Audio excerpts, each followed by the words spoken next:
So today we got this little 1963 Sprite. Looks like a fairly solid car. Paint's not that great, but I'd rock it all day long. But at any rate, it has a no start issue. Customer hasn't had it all that long. I said it just will not start now. So we're going to take a look. Now he said he hit it with a little bit of ether and it fired over, so he thinks it's some kind of a fuel delivery issue. Let's get the hood open and see what we got. Or bonnet, I'm sorry. Now this would have originally left the factory with a mechanical fuel pump, which is down there, but it's no longer hooked up. It has this electric pump here now. Now he says it's working, but he's still not getting fuel. So what I'll have to do is turn the key and see what happens.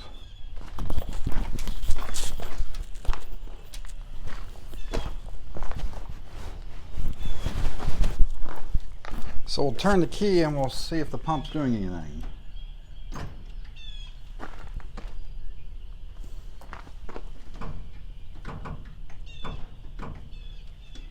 Well, it's making some noise, but it doesn't sound right for that style pump. So what I'm going to do is I'm going to take the fuel line loose and try to pump some into a can and see what happens. So now I got a cup in there to put it in. We'll see what happens here.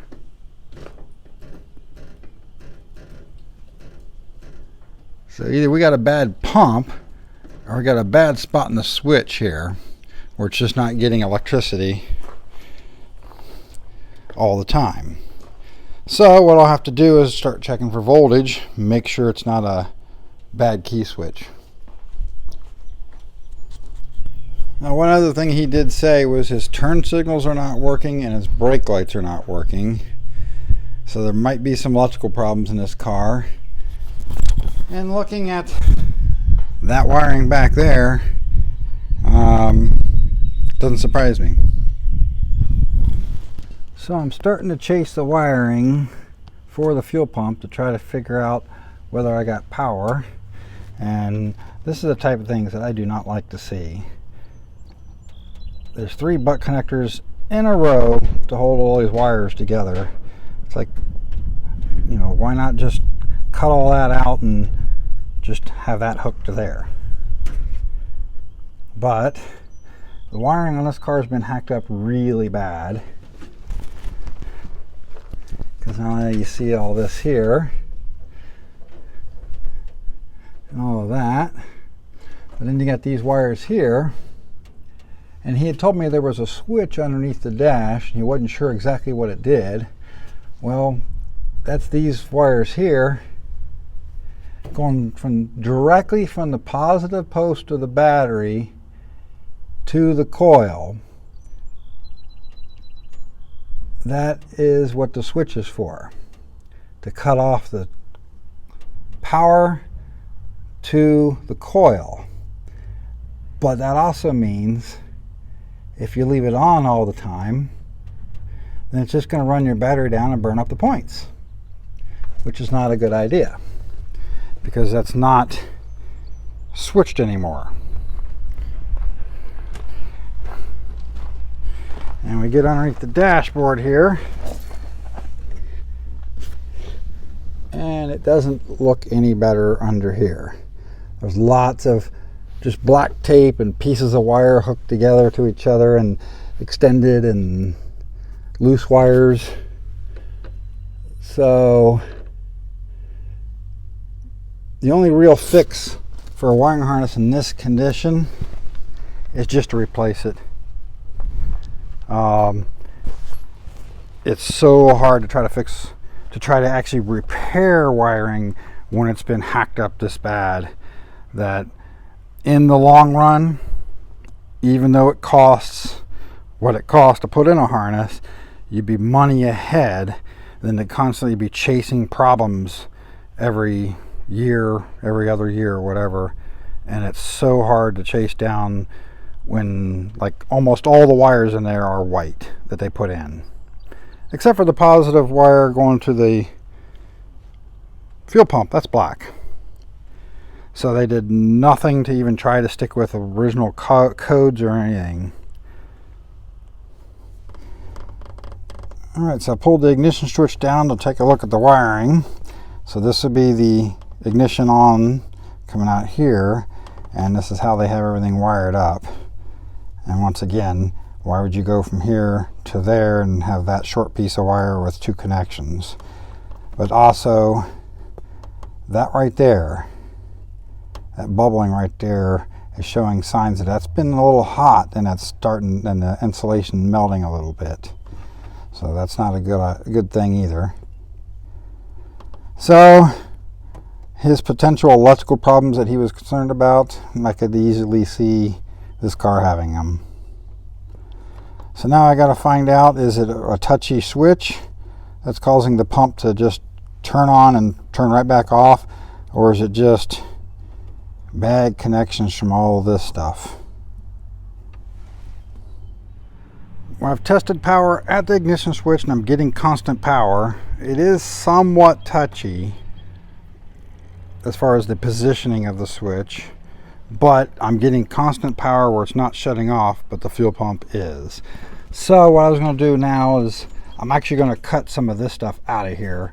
Since we got 3 connectors there, I'll just cut the wire maybe here and over here, get rid of those 2 connectors and that short bit of wire. And then I'll put either 2 spade connectors or bullets on there so that we got a connection we can take apart for diagnostics. So I tested the wire coming up to the fuel pump. And of course, this is without a load. Sometimes a load can matter. I was showing good voltage to here without it dropping off. So the next thing I'm going to do is take a jumper wire straight from the positive terminal of the battery and go right to here and see what happens.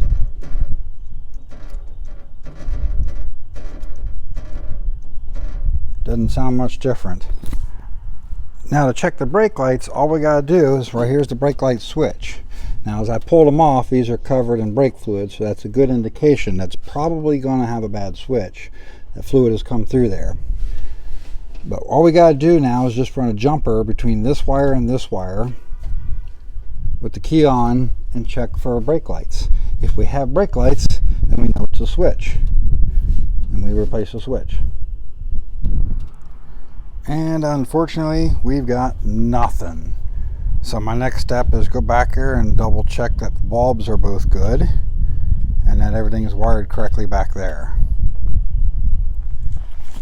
Alright, so I took the lenses off, or the one side here, and when this car got painted last, they just took the bulbs out and painted right over the taillight housing. So we could potentially just be getting a bad ground inside here and the bulb's just not making a good connection. So what I'll have to do is test for power on the terminals here, see if we got power, because if we got power here, then we maybe I'll just clean the socket and get it ground and have it working. But one thing I decided to do before I did that was go ahead and turn the lights on, see if I got the marker lights working. So that means we are getting a ground, but we have no license plate light, but the wiring going to it doesn't look too pretty either. I could easily short out against something, and that's not that's a problem because these things aren't fused very well. So I decided before going any further back there, I'm just going to come straight up to the brake light switch and check for power. I got less than 1 volt coming to the brake light switch. So that means we've got a problem with getting power to it initially. We got to solve that before we can go any further. So now I've traced the wire back to the fuse box, and it appears to be this wire here. So it goes off this fuse, which we've got 12.4 volts at this side of the fuse, nothing over here. So we've got a connection problem within our fuse box. Oh yeah, that fuse is barely held in there at all, no tension whatsoever. So we'll clean the fuse box, rebend the terminals so that we get a better connection and see what happens. So it appears that on top of them not having very good tension on them, whoever painted the engine compartment painted right over the terminals, so there wasn't much of a chance of it getting a good connection there. So once again so now we got voltage there. So now we can come back up here and we got voltage there. So now jump the wires over. Sounds promising. Hurdle. Now we still have to determine whether the brake light switch itself is actually any good or not, because the brake fluid that was on there would suggest potentially having an issue there. So then what I'm going to do to test for that, since I don't have a helper to watch the lights, is I got my multimeter set up to where I got the alarm for continuity. And I'll connect this up and go hit the brake pedal and see if that beeps.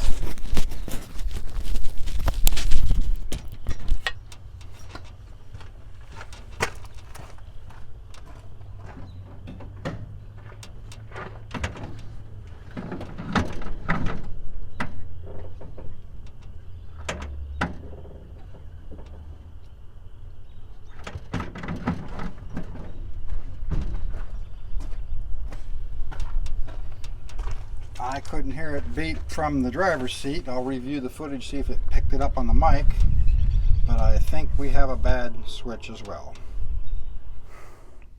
Well, that's all we have time for today, but look for part 2 next week where we get everything actually working on this thing.